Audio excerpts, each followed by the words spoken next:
The letter arrived on a Tuesday. Not a phone call, not a knock at the door, not even a certified notice from someone who had the decency to look me in the eye. Just a standard white envelope sitting in my mailbox between a grocery store circular and a water bill, like it was nothing. Like what was written inside was completely ordinary. I almost didn't open it that day. I remember standing at the end of my driveway, squinting at the return address in the late afternoon sun. It was just past 5 o'clock, one of those early September evenings where the light goes golden and long, and you can smell the first hint of something cooler moving in from the north. The kind of evening that tricks you into thinking everything is fine. Everything is settled. Everything is exactly where you left it. My name is Daniel Hargrove. I've lived at 4412 Creekside Manor Drive for 11 years. I bought this property in the spring of 2013, 2.25 acres, a 4-bedroom house with a wraparound porch, a detached workshop behind the main structure, and a gentle slope of land that ran down toward a dry creek bed at the back of the lot. It was more land than I needed and exactly the amount I'd always wanted. My grandfather used to say that a man without land is a man without roots. I didn't fully understand what he meant until I signed the deed on this place and stood in the backyard for the first time, listening to the wind move through the old cedar trees at the property line.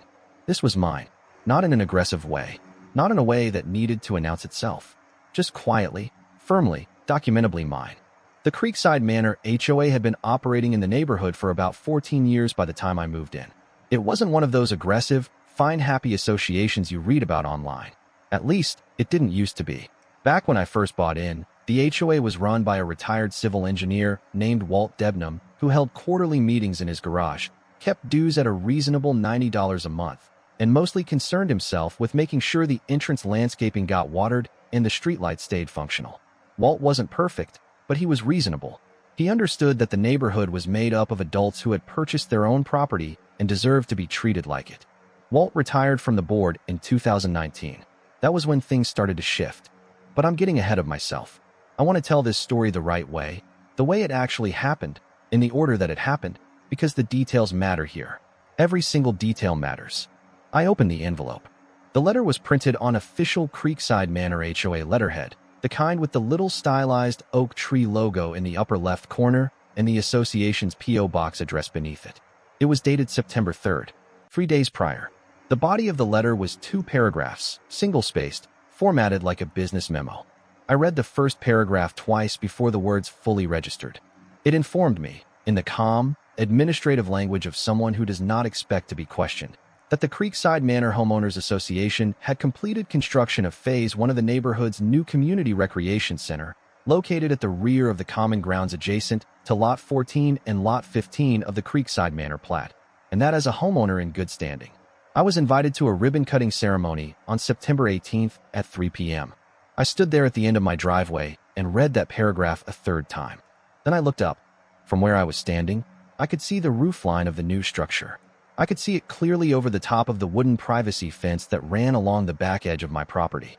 I'd noticed it going up over the past several months. The lumber, the concrete trucks, the steady sound of nail guns on weekend mornings. I'd assumed it was going up on the common ground area at the far end of the neighborhood, the grassy open field that sat between the cul-de-sac on Birchwood Court and the retention pond. That was where the HOA had always talked about putting something. That was the area designated in the original plat documents as community open space. But looking at it now, really looking at the angle of that roof line, the placement of those exposed cedar beams visible above my back fence, something in my stomach went cold and still. That structure wasn't at the far end of the neighborhood. It was directly behind my house. I folded the letter, put it back in the envelope, walked inside, set it on the kitchen counter, and poured myself a glass of water. I drank the whole glass standing at the sink, looking out the window toward my backyard. The cedar trees were still there. The workshop was still there. But beyond the fence, rising above the roofline of my own property outbuilding, was a building I had not given anyone permission to construct. I told myself I was probably wrong about the location. I told myself I was misreading the angles. I told myself there was a perfectly logical explanation and that I would figure it out in the morning when I had a clearer head and better light. I did not sleep well that night. At 6:45 the next morning, I put on my boots, walked through the backyard, unlatched the back gate and the privacy fence, and stepped through to the common ground easement that ran along the rear property line. And I stood there. The structure was enormous. That was the first thing that hit me, just the sheer scale of it. This wasn't a modest amenity building, a covered pavilion, or a simple storage shed dressed up in nice materials. This was a full-footprint clubhouse.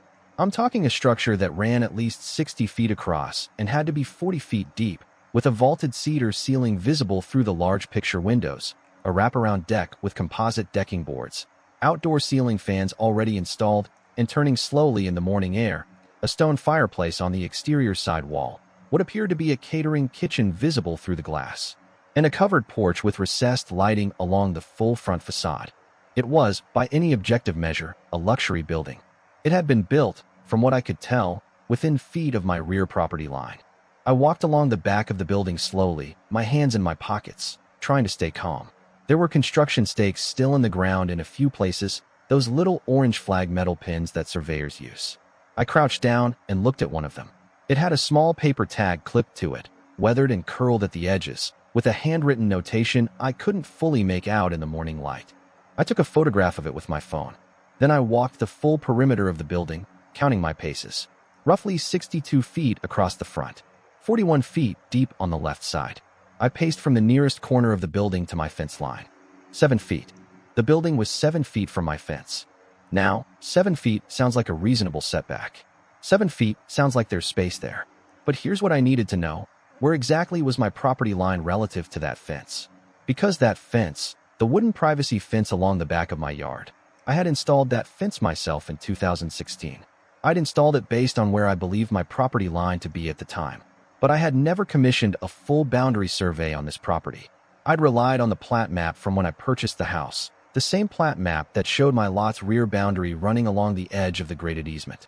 The question that was forming slowly in my mind, the question I desperately needed to answer, was whether my fence was on my property line, inside my property line, or outside my property line.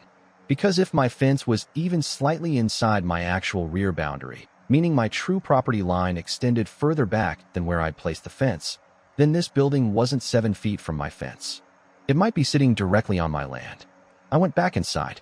I found the original purchase documents in the filing cabinet in my home office. The thick manila folder I'd kept since closing, filled with the deed, the title insurance policy, the plat map, the title commitment, and the HUD settlement statement.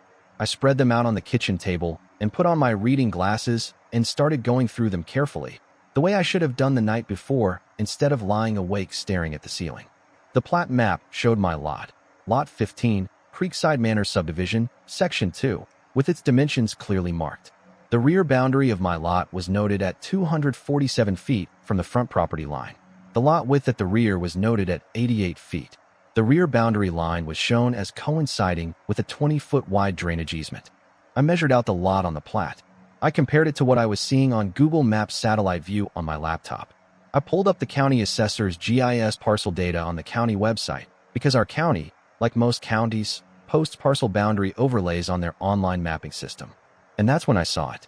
The parcel boundary data on the county GIS system showed my rear property line extending approximately 19 feet beyond where my fence currently sat.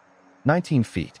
That meant the building, that 60-foot wide luxury clubhouse sitting 7 feet from my fence, was potentially sitting 12 feet inside my actual property boundary.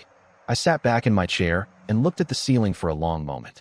Then I called my brother Marcus, who is a general contractor and has spent 30 years dealing with property lines, setback violations, and construction permits. I described what I was seeing. I told him about the building, the distance from the fence, the GIS discrepancy. He was quiet for a moment. Then he said, "Danny, you need to get a licensed surveyor out there. Not next week.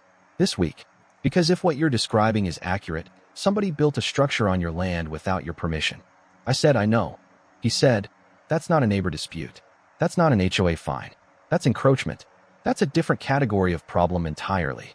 I said, "I know that too." He said, "Call the surveyor first. Before you talk to anyone at the HOA.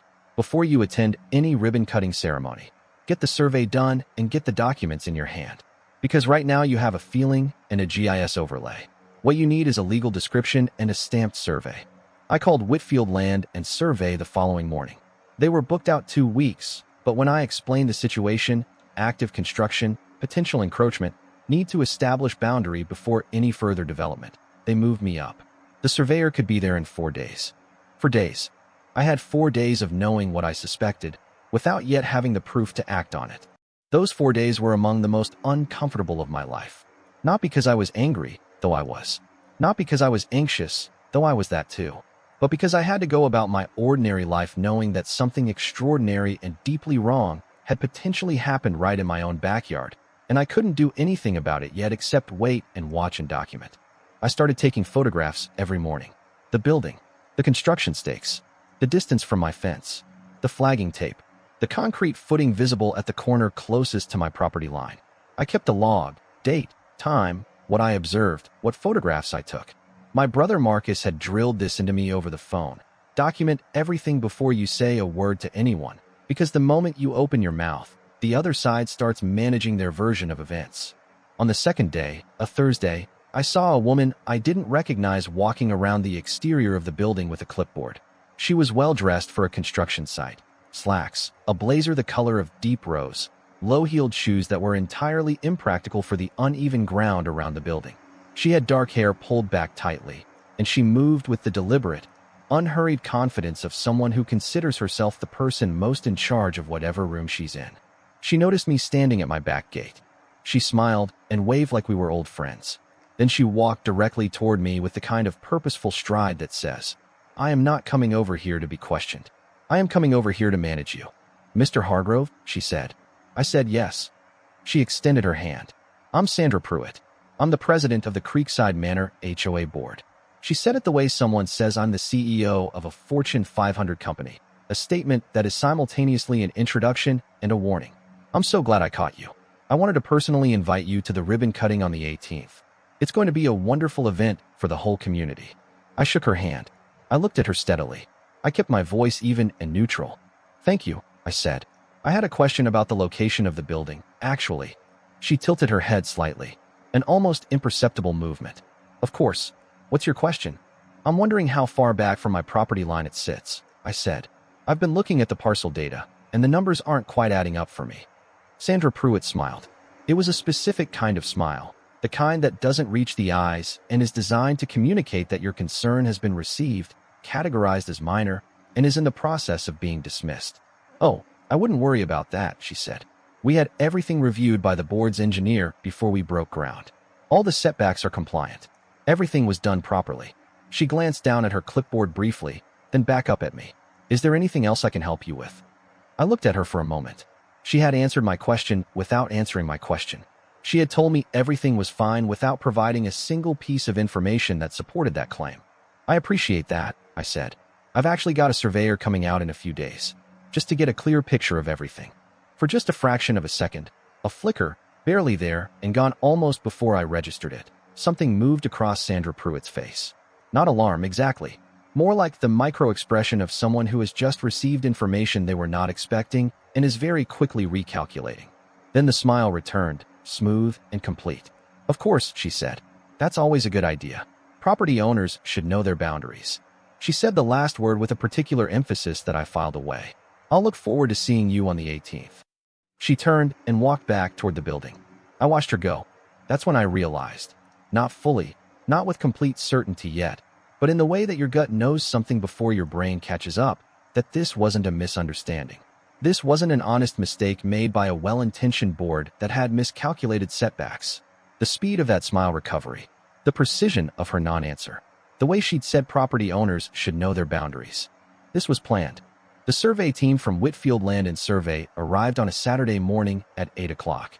2 technicians and the lead surveyor, a deliberate, methodical man named Ray Whitfield Jr., who had been doing this work for 22 years and who spoke in the careful, exact language of someone who has learned that precision is not optional in his profession. I showed him the GIS data I'd pulled. I showed him the plat map. I walked him through the property. He listened, asked a few clarifying questions, looked at the construction stakes still visible near the building's foundation, and then said, simply, "Let us work." I went inside and let them work. They were out there for 3.5 hours. When Ray Whitfield Jr. knocked on my front door, and I let him in, and we sat at my kitchen table, he opened his field notes and his laptop and pulled up what his team had captured. He oriented his screen toward me and explained what I was looking at. He had reestablished the rear boundary of Lot 15 using the original subdivision plat, the recorded bearings and distances from that plat, and the physical monuments. iron pins that were set when Creekside Manor Section 2 was originally platted in 2001. He showed me where the pins were, where his team had located them, and what the measurements showed. My rear property line, the legal, recorded monument boundary of Lot 15, was located 22 feet behind my current fence line. The northwest corner of the HOA Clubhouse building was located 11 feet inside my property boundary. 11 feet, not 7 from the fence. 11 feet inside my actual property. The building's concrete foundation overlapped my property by a footprint of approximately 840 square feet. Ray Whitfield said, in his careful, measured way, "Mr. Hargrove, it is my professional opinion, to a reasonable degree of surveying certainty, that a portion of the structure built by the Creekside Manor HOA is situated on your property without, to my knowledge, any recorded easement or deed restriction permitting such encroachment." I looked at the numbers on his screen for a long moment. "Put it in the report," I said. "It'll be stamped and sealed," he said. "Give me until Wednesday." The stamped survey arrived in my email on Wednesday afternoon, exactly as promised. I printed 2 copies, put one in my filing cabinet, and made a digital backup in 3 separate locations. Then I sat down and read the full report carefully, beginning to end, making sure I understood every word. Then I called an attorney. By the time I sat down with my attorney, Patricia Calloway, the following Thursday afternoon in her office on Meridian Street, I had assembled what I considered a reasonably complete picture of the visible facts. I had the stamped survey. I had the original plat map. I had the deed to my property. I had a photograph log spanning 2 weeks. I had the letter from the HOA inviting me to the ribbon cutting. And I had the memory of Sandra Pruitt's face in that fraction of a second when I mentioned I was having a surveyor come out. Patricia Calloway was a property rights attorney with 28 years of experience, a precise mind, in a manner that reminded me of a very good chess player, always thinking 3 moves ahead while appearing to be entirely focused on the current one. She reviewed everything I'd brought without hurrying, making small notes in the margin of her yellow legal pad. When she was done, she set down her pen and looked at me over the top of her reading glasses. "Tell me about the timeline," she said. "When did you first notice construction beginning on this structure?" I thought back. "The first time I saw any activity back there was probably early April," I said. "I heard equipment, a bobcat or something similar, and I could see over my fence that there was some grading happening. I assumed it was drainage work. The county has done maintenance on the easement back there before." "Did you receive any notice from the HOA about construction plans prior to the letter you showed me?" "No," I said. "Not one word." She wrote something on her pad. "And the HOA newsletter, did it mention anything about a new recreation center?" I had actually gone back through all of my HOA newsletters for the past 2 years and pulled up the digital archive on the HOA's website. There was a mention in the January newsletter of a community facilities study, and then a line in the March newsletter about the board having approved a capital improvement project for community recreation. No location specified, no square footage, no cost breakdown, no member vote. Patricia looked up from her pad. No member vote. I went through the HOA's recorded minutes, which they post on the website. The resolution approving the construction was passed at a special board meeting in February. It was a 3-2 vote. The 2 dissenting board members, I looked them up, both resigned from the board 3 weeks after that vote. She was quiet for a moment. "Do you know the 2 members who resigned?" I reached out to one of them. I said, "His name is Tom Weston. He lives on Birchwood Court. He resigned because, according to him, when he asked during the special meeting to see the survey and engineering documents supporting the proposed building location, Sandra Pruitt told him that the technical review was handled by the board's professional consultants and that the details would be provided in a subsequent meeting. That subsequent meeting never happened. 2 weeks later, Tom got a certified letter from the HOA's attorney reminding him of his fiduciary duties and suggesting that asking for documentation was creating an adversarial dynamic on the board." Patricia set her pen down. She looked at me with an expression that was not surprise, but something more like grim recognition. The look of someone who has seen this particular blueprint before. "He was pushed out," she said. "That's my read," I said. She picked up the stamped survey and looked at it again. 840 square feet of foundation on your property. Correct. And you have title insurance from when you purchased? Yes. Good. That's going to matter. She made another note. "Here's what I need you to understand about where we are right now, Mr. Hargrove. What you have is an encroachment. It's a documented, surveyed, stamped encroachment of a permanent structure onto your private property. In this state, an encroachment of this nature, particularly one involving a permanent foundation, gives you several potential avenues. You can demand removal of the encroaching structure. You can pursue a claim for the value of the property being used without compensation. You can seek an injunction preventing further use of the structure pending resolution. Or you can potentially negotiate a settlement in which the HOA compensates you for a permanent easement over the encroached area, if that's an outcome you'd be willing to consider. I'm not interested in giving them an easement over my land, I said. I didn't expect you would be, she said. But I want you to understand all the options before we proceed. She folded her hands on the desk. Here's what I also need you to understand. The HOA is going to push back. Hard. They've spent, she glanced at the documents, from what you've described, likely several $100,000 on this structure. Sandra Pruitt is going to have a narrative, and she's going to deploy it aggressively. She's going to claim that the survey is wrong, or that there's a recorded easement you're not aware of, or that you've been using the common area land for years and therefore some sort of informal agreement exists, or, and this is the one I'd watch for most carefully, she's going to try to make this about you. She's going to try to make you look like the unreasonable one, the person standing in the way of a community amenity. I nodded slowly. I'd already started seeing the edges of that strategy. I've been documenting everything, I said. Keep documenting everything, she said. Don't stop. Every conversation, every email, every post on the neighborhood social media group, every letter, every interaction, date, time, content. And one more thing. She looked at me directly. Don't attend the ribbon cutting. I wasn't planning to. Good. Because attending, even to observe, could be construed as tacit acceptance of the situation as it stands. Stay away from it. And if anyone from the HOA contacts you, calls you, or comes to your door before we've sent our initial correspondence, you say one thing only, that you've retained legal counsel and they should direct any communications there. Nothing else. Not a word of substance. I left Patricia Calloway's office with a clarity I hadn't felt since opening that letter at the end of my driveway. Not comfort. This was far from comfortable. But clarity. The kind you get when the shape of a problem comes fully into focus and you understand, for the first time, exactly what you're actually dealing with. I drove home, poured a glass of water, and sat at my kitchen table with my laptop. I opened the Creekside Manor HOA's private Facebook group, a members-only neighborhood forum with about 215 members, and started scrolling back through posts from the past 6 months. What I found took me almost 2 hours to fully read through. And by the time I was done, I understood that this situation was considerably more deliberate than even I had suspected. The campaign had started in January.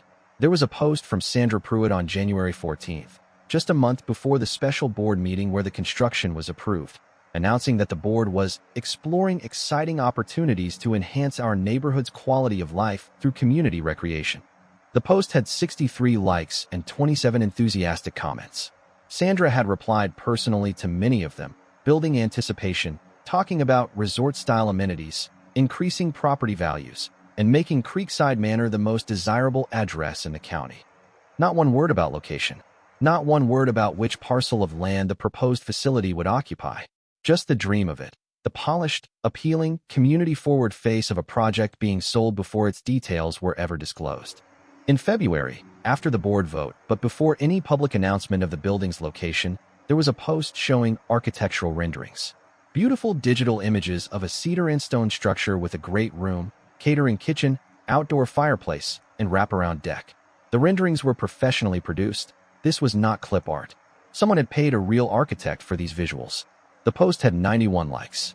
People were commenting with exclamation points and fire emojis. Can't wait. This is going to be amazing for the neighborhood. Best HOA president ever. Sandra Pruitt had replied to every third comment with personalized enthusiasm. She had the touch of someone who understood social media as a management tool. She was not posting for connection. She was building consensus before dissent could organize. In March, ground was broken. There was a post with photos, Sandra in a hard hat with a ceremonial shovel, for other people I didn't recognize, a contractor in a safety vest. The caption said, "Breaking ground on our community's future." The location in the photo background was unmistakably the back of my property. I could see my cedar trees in the image. And I looked at that photograph and felt something that wasn't quite anger and wasn't quite disbelief. It was something older and colder than both of those things. It was the feeling you get when you understand that someone looked at something that belonged to you and decided, quietly and deliberately, and with full preparation, that they were going to take it. There were 17 more posts between March and September. Progress updates. Framing photos. Photos of the stone fireplace being laid. The deck boards going down. The outdoor fans being installed. Each post building excitement and community ownership of a project that was being built, in significant part, on land that was not owned by the community. I screenshotted everything. Every post. Every comment. Every date stamp. I saved them to my documentation folder and created a timeline document laying them out in chronological order. Then I dug deeper. I went to the county's online permit database and searched for building permits associated with the Creekside Manor common areas. I found the permit. It had been issued in late February, 2 weeks after the board vote. The permit listed the structure as a community recreation building, gave its square footage as 2,400 square feet, and listed the property owner as Creekside Manor Homeowners Association Incorporated. But here's where it got interesting. The permit listed a parcel number for the land on which the building was to be constructed.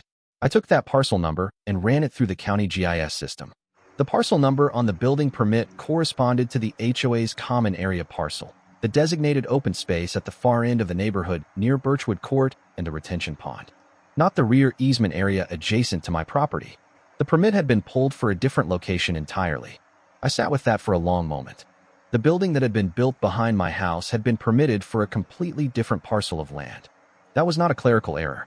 You don't accidentally build a 2,400 square foot permanent structure in the wrong location. That's not a GPS glitch or a misread blueprint. The building was put here deliberately. The permit was filed for a different location, possibly because the actual intended location would have raised red flags in the permitting process, possibly because someone knew that building on or adjacent to a private lot would require additional review, possibly for reasons I couldn't yet fully determine. But the structure was here, behind my house, on my land. I called Marcus that night. I told him what I'd found about the permit. He was quiet for a full 5 seconds. Then he said, "Danny, they permitted it for the wrong parcel." "Yes." Another silence. "That's not negligence. You don't make that mistake. That's somebody made a decision." "I know. Who pulled the permit?" I looked at my notes. The permit was pulled by a company called Meridian Build Group, LLC. "Who's behind that?" "I'm working on it," I said. The next morning, I ran a search on Meridian Build Group, LLC in the state's business entity database. The company had been registered in this state in October of the previous year, just 4 months before the permit was pulled. The registered agent was a law firm. The managing members listed were 2 individuals, a name I didn't recognize, and Sandra Lynn Pruitt. Sandra Pruitt was a partial owner of the construction company that had built the clubhouse. I printed that page from the state business database and added it to my documentation folder. My hands were steady. I remember that specifically. I had expected to feel some surge of emotion when I found this, some heat rising in my chest. Instead, I felt a very clean, very quiet certainty, the kind that comes not from anger, but from evidence. I called Patricia Calloway's office and left a message asking her to call me back as soon as possible. Then I made a cup of coffee, sat at my kitchen table, and looked out the window at the September morning, the leaves just beginning to think about turning, the light low and golden and clear. My grandfather used to say that a man without land is a man without roots. Someone had tried to build on my roots. Now I had the proof. Patricia called me back within the hour. I walked her through what I'd found, the permit discrepancy, the parcel number mismatch, the state business filing linking Sandra Pruitt to the construction company. I could hear her writing quickly on the other end of the line. When I finished, she said, "Daniel, I need you to hear me clearly right now. What you've described has potentially moved this situation beyond a civil encroachment matter into something that involves fraud and self-dealing by a fiduciary. An HOA president has a fiduciary duty to the membership. If she used her position to direct a contract to a company in which she had a financial interest without disclosing that interest, that is a breach of fiduciary duty, potentially a serious one. What does that mean for how we proceed?" I asked. "It means we don't send a simple demand letter," she said. "We send a comprehensive notice. And before we do that, I want to loop in the county, specifically the building inspection and permitting department, because you have a structure that was built under a permit for a different parcel. That's a county issue, not just a private dispute." "What about the HOA membership?" I said. 200 plus families are paying dues that funded this. They deserve to know what was done with their money." "They absolutely do," Patricia said. "And they will. But we need to be thoughtful about the order of operations here. We move too fast. Sandra Pruitt gets wind of it and starts managing the narrative before we've got everything in place. We need to have our documents completely in order and our institutional contacts established before this becomes public. And in the meantime? In the meantime, she said, you keep documenting. You don't engage. You don't respond to any HOA communications except through me. And you watch very carefully, because I suspect Sandra Pruitt is about to realize that things are not going the way she planned. And when people in her position feel control slipping, they tend to move fast, and they tend to make mistakes. She was right about all of it. The ribbon cutting happened on September 18th, as scheduled. I didn't attend. I watched from inside my house as cars pulled into the neighborhood and people walked around toward the back. I could hear music. Someone had set up a speaker, and voices, and at one point what sounded like applause. I kept my curtains at a normal position, and I did not watch from my windows.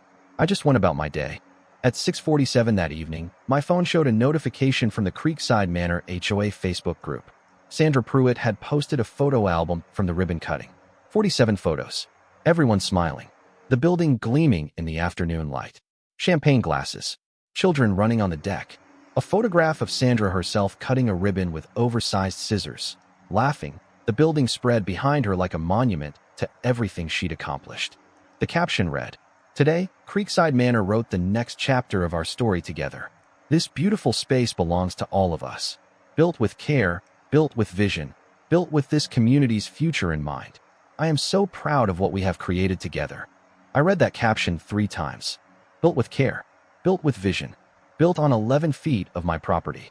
I closed the app and went to make dinner. The following Monday morning, Patricia Calloway's office mailed a formal legal notice to Sandra Pruitt personally, to the Creekside Manor HOA's registered address, and to the HOA's attorney of record.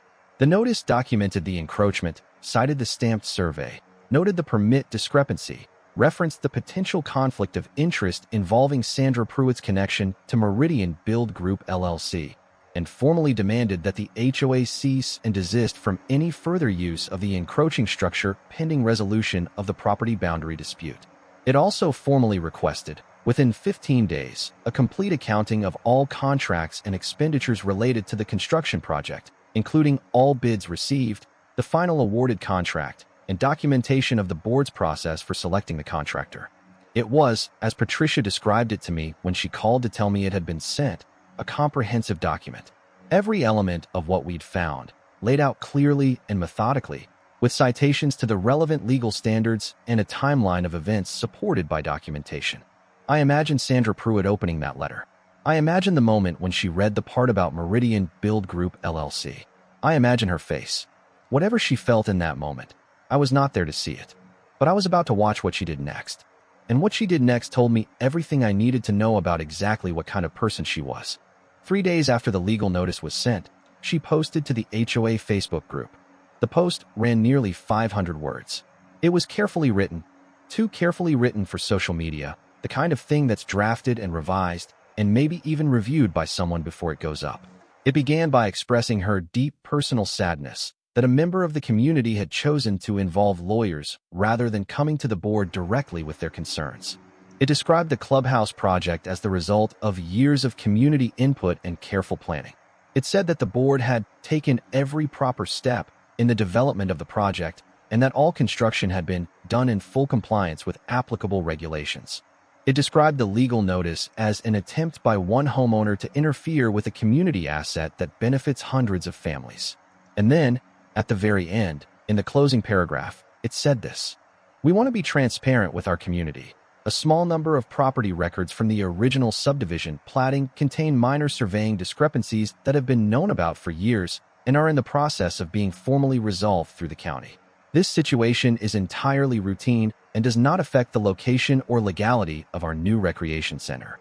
We are confident that this matter will be resolved quickly and that our community's new gathering place will be available to all residents very soon." I read that paragraph 4 times. Minor surveying discrepancies that have been known about for years. That sentence was doing a tremendous amount of work. It was preemptively discrediting the survey I'd commissioned. It was framing the issue as a pre-existing technical matter rather than an active encroachment. It was suggesting that the county was already aware of and in the process of resolving whatever boundary question existed, a suggestion that was, as far as I could determine, entirely fabricated.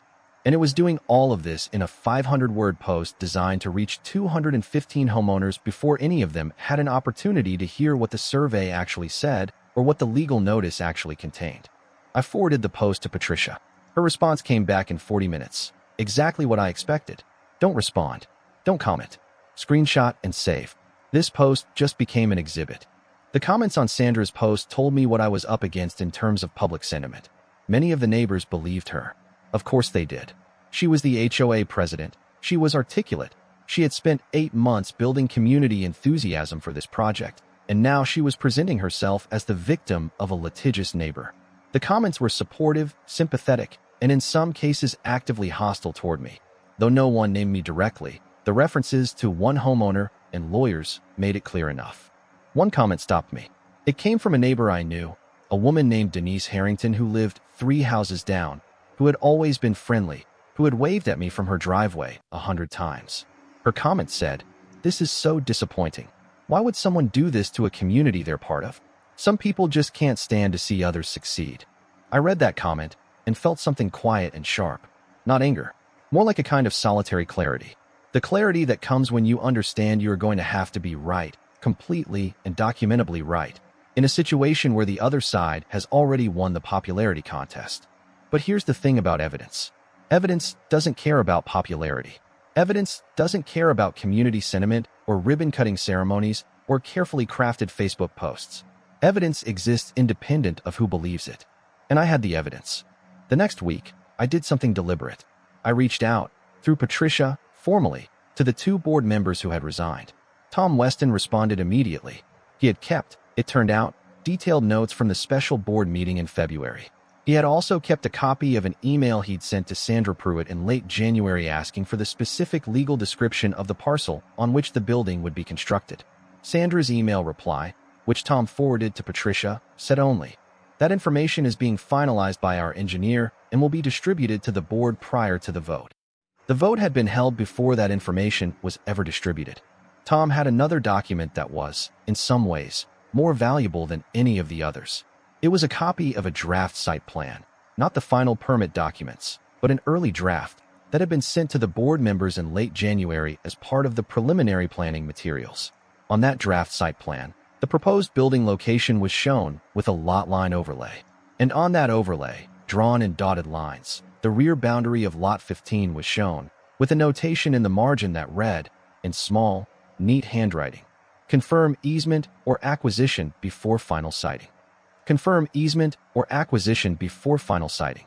Someone with access to the early planning documents, had known, before ground was ever broken, that the proposed building location intersected with private property. They had noted that the question of easement or acquisition needed to be resolved. And then, apparently, they had decided not to resolve it. They had decided to proceed anyway. I looked at that notation for a long time. Then I scanned it, added it to my documentation folder, and sent it to Patricia. "This is significant," she replied. "This establishes prior knowledge. They knew. Keep this safe." I kept it safe. I kept everything safe. Because something had become very clear to me over the past several weeks. This was not a story about a mistake. This was not a story about well-intentioned people who miscalculated. This was a story about people who had looked at my property, recognized an obstacle, and decided that the obstacle was manageable, that a private property owner could be steamrolled, that the community enthusiasm they'd manufactured would be sufficient insulation against any objection, and that by the time anyone figured out what had really happened, the building would be standing and the concrete would be poured, and the inertia of a completed structure would be enough to make the problem go away. They had calculated wrong. Because here is what they had not calculated: that I would call a surveyor, that the surveyor would find what he found, that I would look at a building permit and think to check which parcel it was filed under, that I would search a state business database, that I would reach out to a resigned board member who had kept his notes. They had calculated that I would open a letter, attend a ribbon cutting, eat the catered food, and feel good about being part of a community. They were wrong.